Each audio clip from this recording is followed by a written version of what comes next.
saya kembali dulu ke Pak Alok Natsar. Kita berangkat dari pernyataan dari Prof. Idrus. Memang benar ya kalau kita melihat tempat-tempat isolasi di Provinsi Sulsel, khususnya di Kota Makassar ini sudah banyak gitu. Tapi kalau kita lihat jumlah orang yang dirawat di dalam masih sedikit lah gitu ya. Nah, sedangkan kasus COVID-19 selalu ada perkembangan, selalu ada peningkatan. Nah, banyak juga masyarakat yang lebih memilih isolasi mandiri. Nah, Pak Alok, dari isolasi terpadu ini yang terapung ini KM UMS ini, apakah memang sosialisasinya kurang ke masyarakat ataukah memang minat masyarakat yang kurang untuk dirawat di KM UMS ini dan lebih memilih isolasi mandiri di rumah atau seperti apa ini Pak Alok? Silahkan.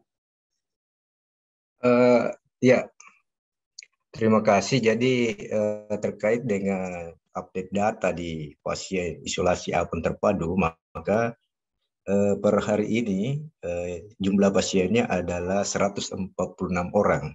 Tetapi selama kurang lebih 1 minggu lebih isolasi apung itu beroperasi, maka kita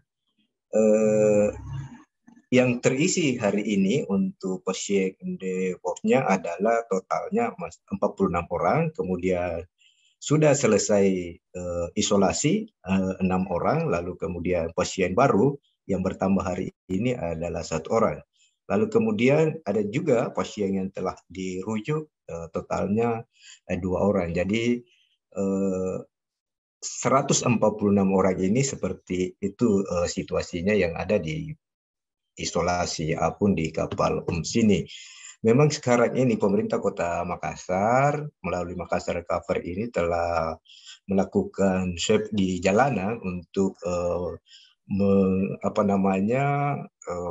mempercepat pendataan terhadap situasi yang ada di jalanan, karena saya anggap ini juga yang dilakukan adalah upaya-upaya untuk tracing, testing, dan treatment yang dilakukan oleh pemerintah Kota Makassar dengan cara menswab segala arah dari luar kota yang masuk di Makassar, termasuk di jalanan-jalanan besar di Kota Makassar selama kurang lebih 1 minggu ini dilakukan, dan dampaknya memang sangat luar biasa karena kita menemukan beberapa yang masih di jalan tetapi terkonfirmasi positif COVID. Jadi itu juga sudah dilakukan oleh pemerintah Kota Makassar melalui Makassar Cover. Tetapi tetap kita konsisten untuk misalnya Satgas pengurai kerumunan itu tetap konsisten, misalnya tepat di jam 10 malam sudah tidak ada aktivitas baik di warung kopi maupun di tempat-tempat lain. Tetapi fakta dan kenyataannya di lapangan ini masyarakat kita semakin abai terhadap prokes. Kalau kita lihat beberapa tempat di Kota Makassar, tempat-tempat berkumpul itu, misalnya di warung-warung kopi, maka masyarakat kita semakin abai dengan prokes itu. Makanya inilah fungsinya Satgas Raika ini turun mengingatkan dan melakukan tindakan-tindakan pencegahan terhadap hal-hal dari masyarakat kita yang tidak melakukan prokes. Tapi kan ini akan menjadi kebiasaan karena sudah mulai saya lihat masyarakat kita yang utamanya di warung-warung kopi itu abai terhadap prokes. Misalnya sudah tidak ada lagi tempat untuk ketika masuk di tempat-tempat kerumunan untuk cuci tangan dan sebagainya, tidak ada lagi fasilitas-fasilitas itu disediakan.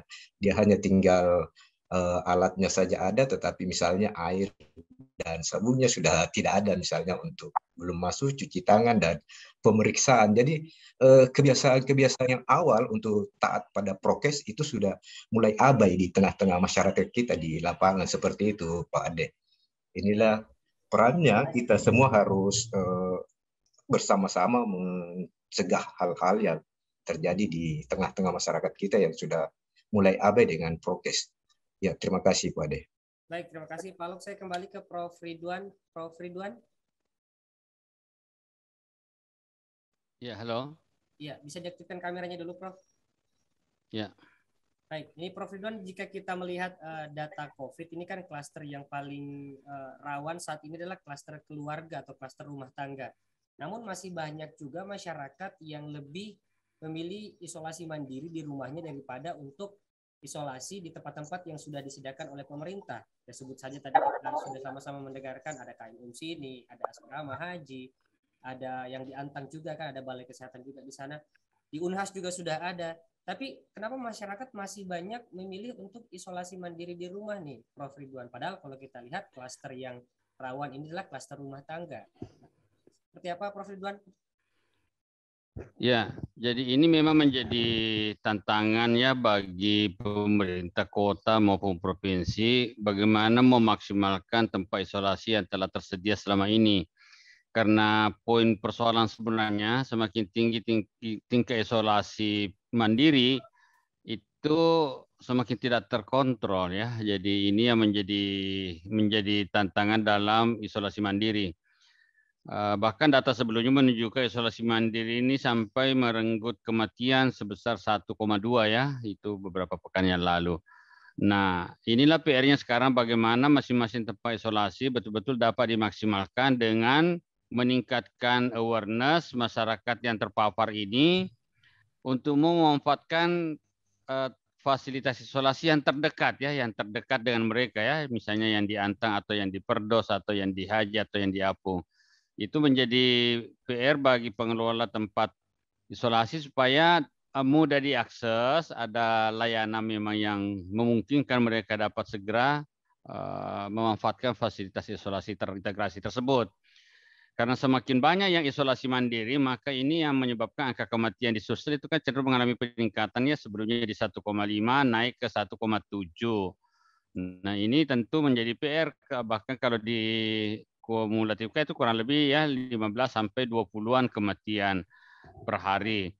Nah, ini salah satu imbas dari isolasi mandiri yang tinggi karena perburukan kasus COVID ini pada akhir-akhir ini mengalami peningkatan ya. Apalagi dengan varian yang baru ini perburukannya cepat sekali ya. Dalam 5-6 hari kalau ada gejala itu kadang terlambat penanganannya, terlambat layanannya, terlambat ke rumah sakit sehingga berdampak buruk. Inilah sekarang PR bagaimana mendorong masyarakat semua ini yang level 1, 2 asimptomatik supaya datang ke tempat-tempat isolasi yang terintegrasi supaya lebih termonitor perkembangan status kesehatannya. Itu poin pentingnya. Jadi komunikasi berisiko ini harus disampaikan ke masyarakat, terutama yang ada yang terkonfirmasi. Sebenarnya poinnya di sini adalah bagaimana yang terkonfirmasi ini dapat dilaksanakan tracing ya. Jadi karena poin tracing ini kan rendah sekali nih di Sulsel 1/3 saja ya, artinya hampir tracingnya tidak maksimal. Artinya satu terkonfirmasi positif itu maksimal bisa melakukan tracing sampai 3 orang saja. Padahal WHO sendiri merekomendasikan minimal 130, untuk nasional 115 misalnya. Tapi itu belum bisa dicapai ya. Jadi tracing dan testingnya. Nah, testing yang masih bermasalah karena misalnya biayanya masih mahal. Nah, sekarang diharapkan dengan biaya yang lebih terjangkau, testing akan mengalami peningkatan sehingga deteksi dininya lebih mudah dilaksanakan. Nah, tentu untuk memperkuat tracing, bagaimana petugas-petugas di puskesmas kita dapat didampingi, kalau perlu misalnya ada rekrutmen tenaga khusus untuk memperkuat atau relawan-relawan yang ada untuk Kota Makassar itu bisa lebih dimaksimalkan, terutama dalam hal tracing dan testingnya. Begitu, Mbak Ade.